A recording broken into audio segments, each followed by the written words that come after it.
Alors bonjour pour cette troisième capsule, toujours Michel Labrèche aux commandes de mon bateau intérieur.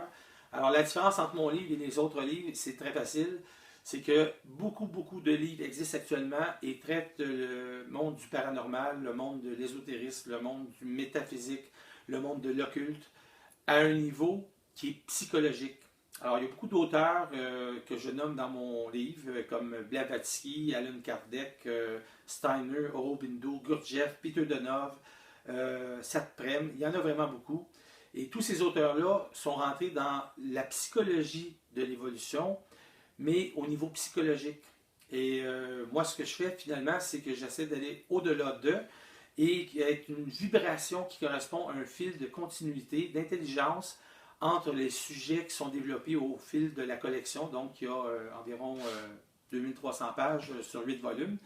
Je vais sûrement faire dans la prochaine édition donc plusieurs volumes qui seront peut-être de 150 pages et il y en aura peut-être 20. Ça va revenir exactement au même et ce sera plus accessible naturellement parce que là, ma collection se vend à 400$ plus TPS.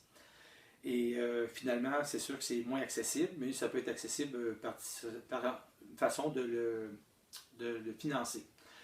Tout ça pour dire que mon livre, finalement, c'est un livre vibratoire. C'est un livre qui a une vibration qui correspond à une certaine longueur d'onde que certaines personnes, dans leur meilleure disposition, avaient de la difficulté à approcher. Il y a notre ami Wayne Dwyer qui est décédé récemment à l'âge de peut-être 75 ans. Moi, je considère cet homme-là, c'est un grand homme et il a fait beaucoup de bien à l'humanité et il avait une très grande sagesse intérieure. Il disait d'ailleurs il était inspiré, c'est-à-dire in spiritus, ça veut dire l'esprit à l'intérieur, et il avait beaucoup d'enthousiasme parce que on disait qu'en ayant de l'enthousiasme qu'il y avait donc Dieu à l'intérieur de lui. Ça vient de Théo et de Zias. Alors, finalement, ce que je veux vous dire, c'est que mon livre, il est totalement différent parce qu'il marche sur une base d'un savoir instantané, un savoir qui est la faculté de se connecter avec l'universel, de voyager jusque dans le centre de l'univers en une milliseconde, de poser une question et d'avoir la réponse instantanément. Et lorsqu'on est capable de faire ça, on a la réponse parce que la réponse est dans la question, donc le tout devient l'art de formuler la question. Et là, c'est vraiment différent comme pattern. D'ailleurs, je parle d'une formule scientifique que je vous parlais dans une autre capsule et que selon les grands mathématiciens qui ont des doctorats, ils disent que je fais du reverse engineering, c'est-à-dire que je pars d'un résultat et je remonte à l'envers pour aller à la source, plutôt que créer des événements qui vont donner un résultat et puis d'analyser les résultats en fonction de l'expérimentation qu'on veut faire. C'est un mode qui est très différent et qui est probablement unique en mon cas. Je sais qu'il y a d'autres gens qui le font, mais ce que je veux dire, c'est que la façon que j'aborde la vie en général, c'est sûr que mon livre il est totalement différent parce que vous regardez la table des matières, elle est vraiment environ 32 pages de long. Ça prend plus d'une heure pour lire la table des matières. Donc, il y a beaucoup d'informations, mais toute l'information est interreliée comme si c'était un Rubik's Cube géant. Et moi, j'arrive, je fais le fil conducteur pour arriver finalement à livrer une marchandise qui est hors du commun, je l'avoue. Et c'est ça que les gens recherchent, parce qu'il y a beaucoup de personnes qui ont décidé de refermer le livre de leurs interrogations parce qu'ils ont dit, moi j'ai lu, je ne sais pas, James Redfield, La prophétie des anges, Dan Millman, Le guerrier pacifique, Louise Hay, j'ai lu tous les livres contemporains, Anthony Robbins, puis que ce soit Eckhart Tolle ou ces gens-là.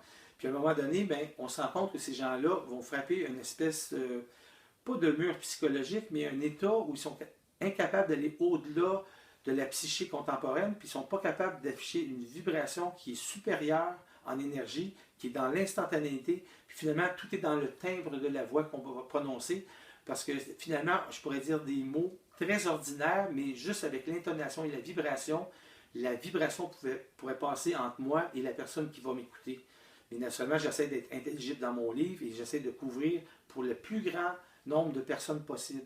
Alors, au lieu de faire un livre très compliqué à la base, les premiers 2-3 tomes sont peut-être un rafraîchissement pour les gens qui sont en démarche spirituelle depuis longtemps. Mais à partir du volume 3-4, là, on commence à des choses un peu plus approfondies. Puis quand on arrive à 5-6-7, là, comme j'ai dit dans le livre, j'ai ouvert les machines, puis je me suis dit, si quelqu'un est rendu au chapitre 13, puis il n'a pas refermé le livre, ça veut dire que je l'ai accroché. Et si je l'ai accroché de la bonne façon, je me permets d'aller plus loin dans ma pensée, qui finalement n'est pas une pensée, parce que dans mon cas, moi, c'est une communication intérieure, qui est une communication authentique entre moi ici et mon moi situé dans un monde invisible, dans une dimension en dehors du monde physique. Et ce n'est pas dans le monde astral ou le monde des morts ou le monde des personnes décédées, c'est à un niveau supérieur. Alors, vous comprendrez ça en lisant le livre au long du livre. Alors, je vous remercie et à la prochaine capsule.